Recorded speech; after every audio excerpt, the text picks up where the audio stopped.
Maksud ad-dunya madra'ah. Jadi madra'ah tempat bercocok tanam.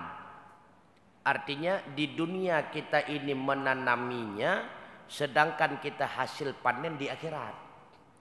Maka apa yang kita tanam sekarang hari ini, itulah yang akan kita panen kelak. Bila mana kita panen rumput, yakinlah tidak akan pernah tumbuh padi di dalamnya. Seandainya kita tanam padi, rumput pasti akan mengiringinya. Artinya apa? Dalam dunia selalu maksiat, jangan harap kebaikan ada kita dapatkan di akhirat kelak. Ketika di dunia kita senantiasa dalam kebaikan, yakinlah dalam kebaikan pun akan muncul keburukan. Tapubut amal ibadah, lahir sum'ah, lahir riakan, lahir keburukan. Tetapi sedikit tidaknya, walau lahir keburukan, biasakan dalam kebaikan. Jadi untuk karena merasa nyomonyo lupu buat ikut kawan ramai ria, kakek baik lupu buat baik menan, pubuat laju.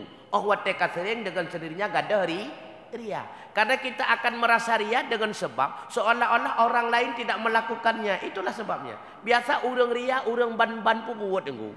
Orang kebiasaan dari ria. Maka sekalipun khawatir ini apabila saya lakukan akan timbul ria, lakukan saja.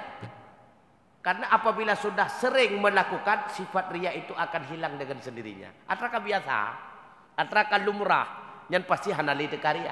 Yang baik teku dengan sebab khawatir tekaria, dengan sebab khawatir tidak mampu mewujudkan ikhlas, meninggalkan amal kebaikan, itu salah.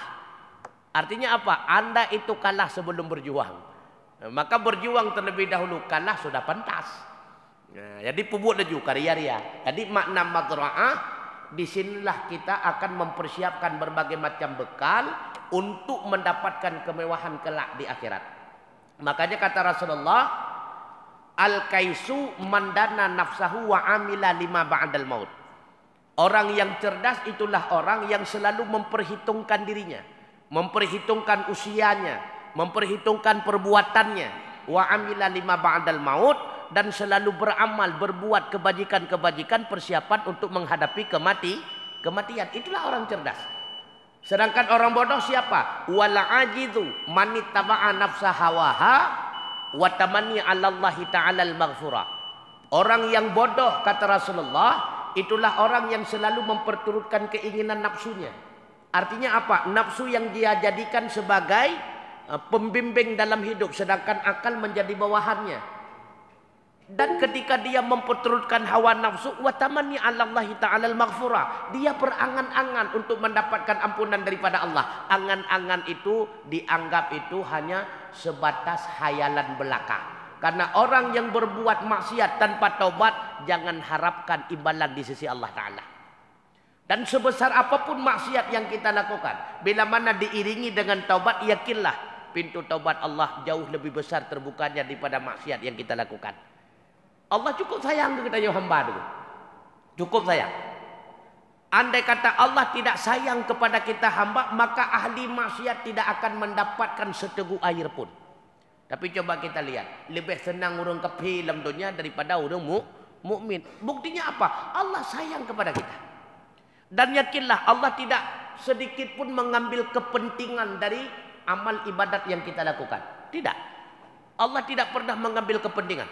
Dari taatnya kita, Allah tidak mengambil kepentingan. Pun Allah tidak merasa mudarat andai kata kita bermaksiat kepadanya. Tidak. Jadi yang perlu tasadari kita nyopura. Allah itu menjadi Tuhan bukan karena kita akui dianya Tuhan. Bukan. Allah itu menjadi Tuhan bukan karena taatnya kita hamba kepadanya. Bukan. Sekalipun semua makhluk, semua hamba itu maksiat kepadanya, Allah tetap Tuhan. Kita berbuat taat kepadanya, kita berbuat ibadat kepadanya, untungnya adalah kembali kepada diri kita pribadi. Munyo uronyo wali kita nyo maksiat, untuk di akhirat kita nyo musibah.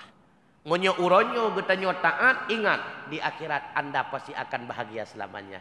Khalidina fiha abada, hanali mati-mati wate kita nyo di akhirat. Karena matinya satu makhluk ubah.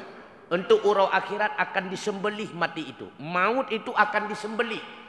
Maut itu bentuknya seperti kibas berwarna hijau.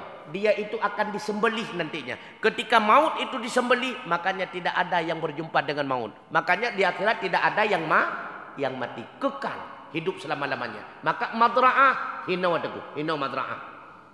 Menyehinau hana tak persiap bekal, yakinlah kelak udip kita juga akan sengsara. Wallahu a'lam bishawab wa ilaihil marju wal ma'ab.